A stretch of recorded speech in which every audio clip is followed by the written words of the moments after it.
Assalamualaikum teman-teman. Perkenalkan nama saya ini Herlinda. Saya dari Fakultas Ekonomi, Prodi Ekonomi Universitas Bangka Belitung, ingin menjelaskan tentang video pembelajaran. Video pembelajaran ini adalah mata kuliah Ekonomi Pertanian dan Pedesaan. Di sini saya akan menjelaskan tentang bab 3, yaitu rumah tangga petani dan usaha tani. Yang pertama adalah peran petani dalam menjalankan usaha tani. Dalam menjalankan usaha tani, petani tidak hanya sebagai kultivator yang berperan sebagai faktor produksi dan penyedia tenaga kerja, tetapi juga manajer dari usaha tani yang dijalankannya. Usaha tani memiliki peran ganda. Pada petani subsisten yang usaha taninya relatif kecil, produksi berorientasi pada pemenuhan kebutuhan sendiri dan interaksi dengan pasar hanya dilakukan untuk menjual surplus yang dapat dipasarkan atau marketable surplus.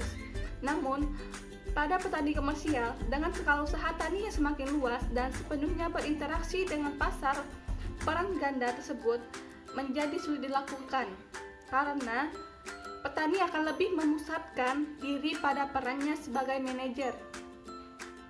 Yang kedua, saya akan menjelaskan tentang mengapa usaha tani kecil lebih efisien daripada usaha tani besar. Karena proposisi ini menjadi sangat penting sebab banyak kebijakan pembangunan pertanian yang diformalisikan dengan merujuk pada proposisi yang menyatakan bahwa petani kecil lebih efisien dari petani besar.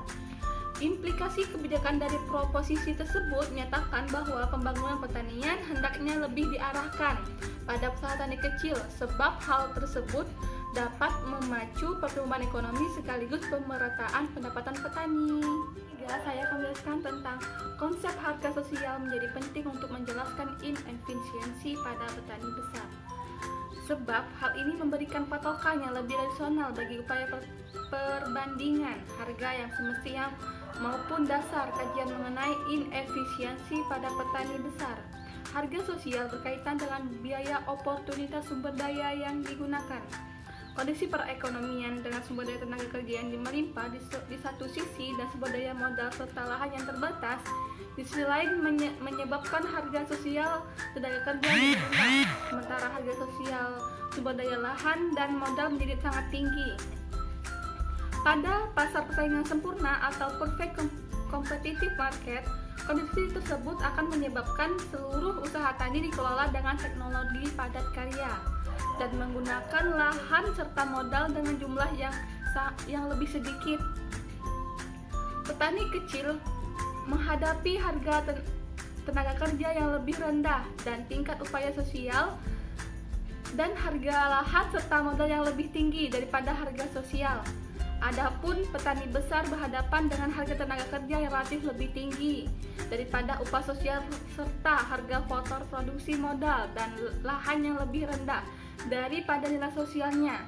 Hal ini menyebabkan petani cenderung lebih banyak menggunakan faktor produksi tenaga kerja, sementara petani besar akan menggantikan tenaga kerja dengan modal.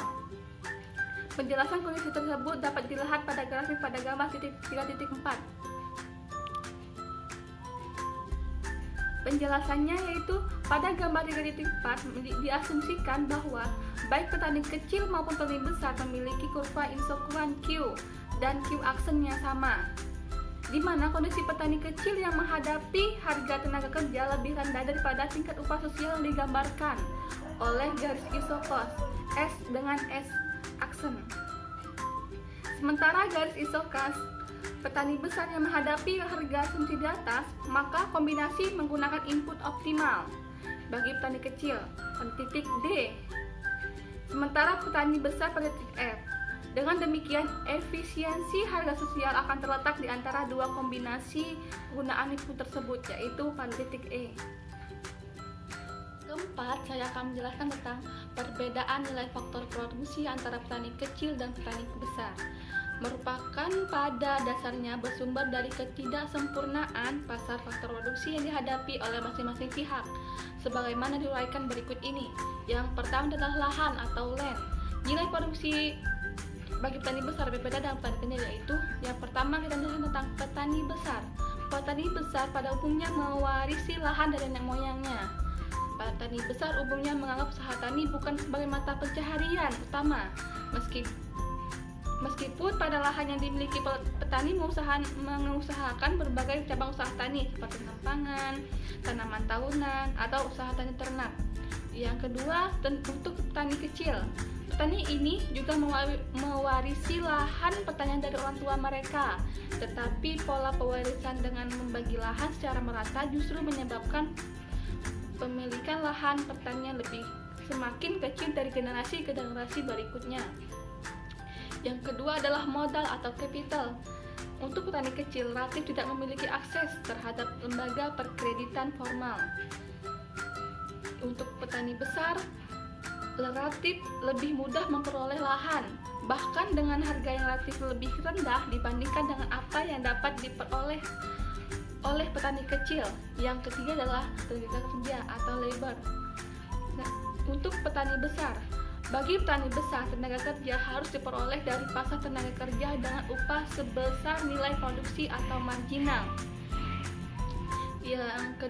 Untuk petani kecil, bagi petani kecil, penilaian upah tenaga kerja keluarga cenderung dualistis.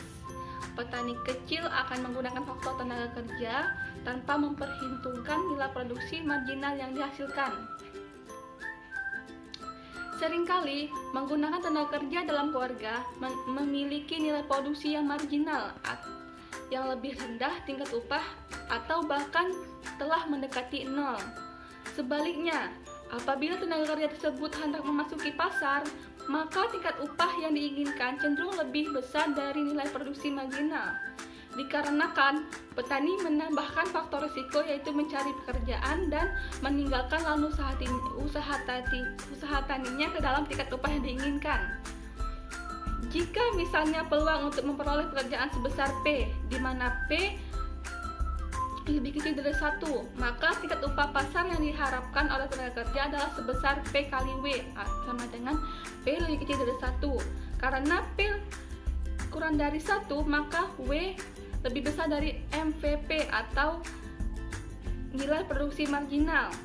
Hal ini menjadi implisit menunjukkan bahwa petani besar sebagai pengguna tenaga kerja tersebut harus membayar upah atau wages yang lebih besar dari nilai produksi marginal atau MVP.